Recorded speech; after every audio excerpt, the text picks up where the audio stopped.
Tapos na ka mag-ayos, baby. Let's go. Ano, baby Annalise? Ha? Hindi ako pinangalan ng room ng mga magulang ko para tawagin mo lang baby, ha? Ayaw mo ba? Isa pa nga! Ha? Isa pang tawag na baby. Napapaganito ako eh. Akala ko naman kung ano. Oy, kinabahan. Akala ko kasi nagalit ka kasi ibang endearment na sabi ko sa'yo. Teka, oo nga no. Hindi mo naman ako tinatawag na baby, ah. Mahal talaga tawag mo sa akin.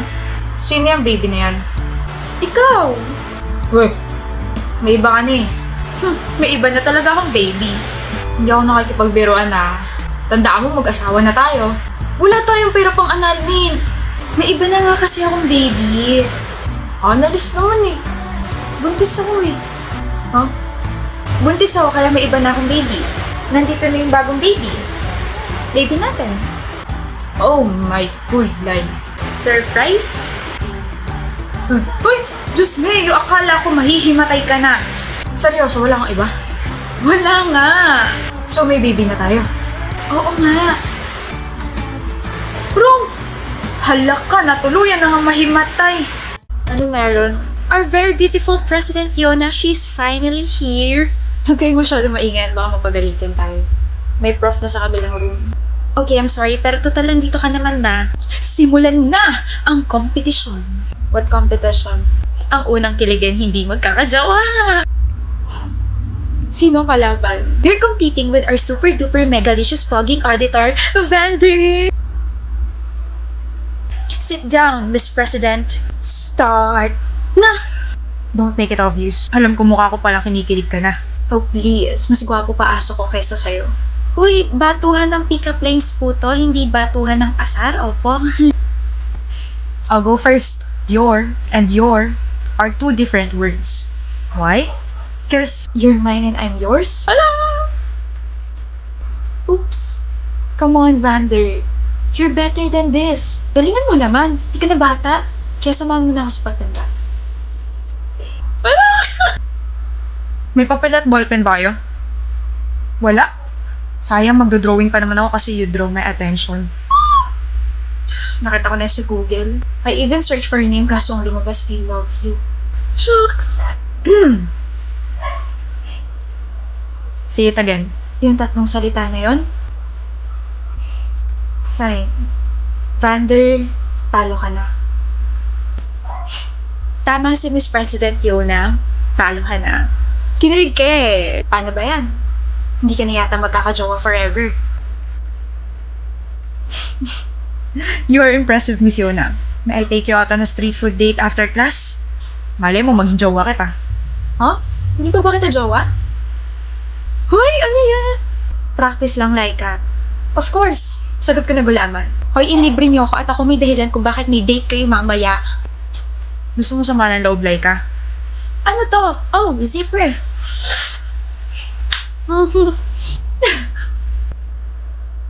Ano score mo, April? 20. Perfect. Bakit? Nag-aral kasi ako, hindi katulad mo. Nag-aral ako? Oo, mga 5 minutes lang kasi mas inuna mo yung jowa mo. Babawi ako. Makikita mo. E di bumawi ka, let's see kung sino mas matalino sa ating dalawa. Ano score mo sa exam? 41. 41? Wala ka pa sa kalingkingan ko, April. 48 ang score ko. Walang nagtatanong, Rona. Ito ang proof na I can multitask. Samantalang ikaw, wala ka na ng jowa. May 9 mistakes ka pa sa exam. Nakakairita yung pagmumukha mo habang iniinsulto mo ko. Ano ba mga mali mo? Yung computation, mali yata yung ginamit kong formula. Patingin. Pangit talaga ng sulat mo. Turuan mo ako, hindi ko sinabing insultuin mo yung penmanship ko. Napagbaliktad mo yung formula, ito dapat yung ginamit mong formula. Kunin mo libro mo, dali, explain ko. Ang baba ko, April! Kasalanan ko? Habang nagko-quiz kasi tayo, binabangungot ako ng pagmumukha mo. Visit ka. Ano, ilang ka? 9. Ang baba nga! Ano ba mga sinagot mo? Pangalan ng jowa mo? Pangalan mo siguro nalagay ko kasi palagi kang mali sa paningin ko. Hindi kita pinalaking ganito, BFF. This is not you. Wake up! Ilang ka ba? 9 rin. Pumali ako sa true or false eh. Tignan mo, 9 ka rin eh. Magkaaway ba kayo? Hindi. No. Eh bakit parang magkalaban kayo lagi pagdating sa exams, quizzes, at saka recitations? Para kayo nagpapayabangan ganun. Rona? Totoo ba yun? Are you competing with me? Are you threatened? Bring it on. Ganun ba gusto mo? Alam mo, Kayla, this is just how we motivate each other. Friendly competition, tapos kami lang yung nagkakaintindihan. Pero okay kaming dalawa. Hindi kami magkaaway, di ba? Oo, hindi kami magkaaway. Palagi ko nga siyang tinuturuan kasi mas matalino ako kaysa sa kanya eh. Mas matalino ako. Mas napaka-sobrang talino. Mag-best friend nga talaga kayo. Kayo lang talaga nagkakaintindihan. Excuse me.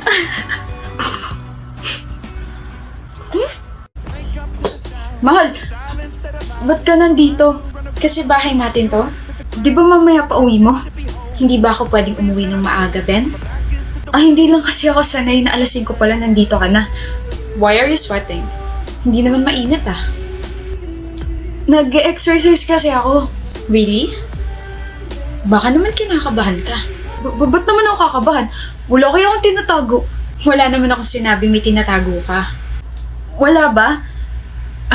Nasabi mo kaya?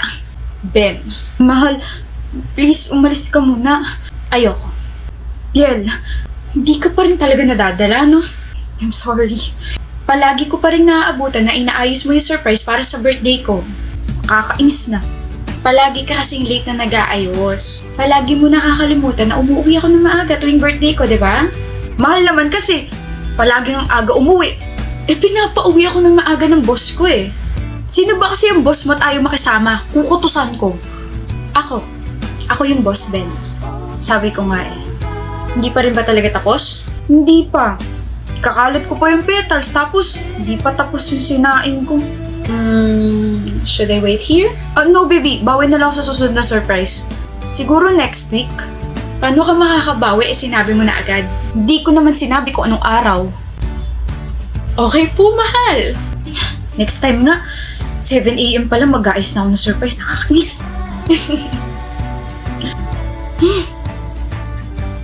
You're really a baby. Ginagawa mo? Papapansin sa'yo. Napansin na katatabi. Maiko! Will you marry me? No. Okay. Nagpapapansin ka na naman ba kaya? Hindi, no. Ikaw na kaya yung nagpapapansin sa akin. Ngayon napansin na kita, pwede mo na ako maging crush. Utak mo may ubo na naman. Maiko! Ano? Will you marry me? No. Okay. Ano na namang ginagawa mo? Shh. Dinadasalan na kita na sana magustuhan na kita kasi kawawa ka naman. One-sided lang kasi yung feelings mo for me eh. Akala ko ba gusto mo ko? So, ina-acknowledge mo na talaga yung presence and feelings ko for you. Will you marry me, Maiko? Ewan ko sa'yo. Hindi na no yung sagot mo. Ibig sabihin may chance na ako. Wala. May hinahanap ka? Yung pake ko. Nandito sa bulsa ko. Ako hinahanap mo, no? Feeling. Aminin mo na. Wala akong aaminin. Ako meron. Nag-iipon na ako para sa kasal nating dalawa, no?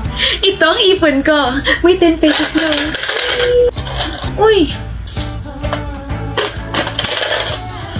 110 pesos na. Good luck sa pag-iipon natin. Maiko.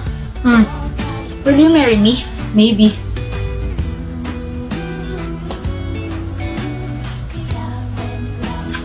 Maiko, ba't nandito ka sa building namin? Nasaan yung maliit na jar? Nandito sa bag ko. Ako na. Bakit? Itatapon mo? Akala ko ba okay na tayo? I mean, alam ko naman na one-sided pa rin yung feelings ko para sa'yo, pero sira, di ba puno na yun? Oo. Nakabili na kasi ako ng mas malaking plastic jar. Tapos nakahanap na ako ng part-time. Wait, naghanap ka ng part-time job? Bakit? Para sa kasal natin. Ha? Masipag ako kaya. Mukhang mapapadali kasal natin ah. Teka, Maiko. Bigay ko sa'yo yung jar mamaya. Will you marry me? Pakakasalan kita kaya. I received a wedding invitation from your ex. Like, ang kapal naman ng mukha niya. Best friend mo ako, so bakit niya ako sasandan, di ba? Wedding will happen sa Batanes. Like, ang ganda ron. Tapos sabi sa invitation, magkakaroon daw tayo ng all-paid expense trip. Jewel, wait, hindi ka ba naka-receive ng invitation? Oh my gosh. Bakit ka ba tinatanong? Sorry for being insensitive. Ex mo nga pala si Maiko. Of course, he won't invite you. Hi, love. Sorry, I'm late. Hi, Maiko. Hi, Maiko? Maiko? Yes? Wait! Kayo pa rin? Nag-break ba tayo, mahal? Buwan ko dyan, nagbago lang ako ng book, tsaka 7 buwan lang kami hindi nagkita kung ano na yung mga pinagsasabi. Wait a minute! Di ba ikakasal ka na, Maiko? Oo, okay, kaya. Tsaka hindi ako papayag na hindi siya sa akin ikasal. Huh? What did I miss? Ito yung nangyayari kapag hindi tayo masyado nakikita, no? Eh ano yun? Sabi sa invitation, Maiko and Christina. O sino si Christina? Oh. Sorry na, best friend. May alak pa yata sa utak ko. And believe na nawala sa isip mo na Christina Kaya Alvarez yung full name ko. Na magiging Mrs. Christina Kaya A. Castro. Shh! Mamaya ka sa akin. Ano ba?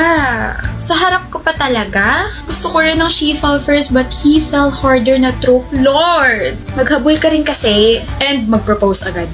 Pag nagkaroon ako ng jowa, magpapagupit din ako at ibabalik ko ang hair ko sa black. Kaingkit!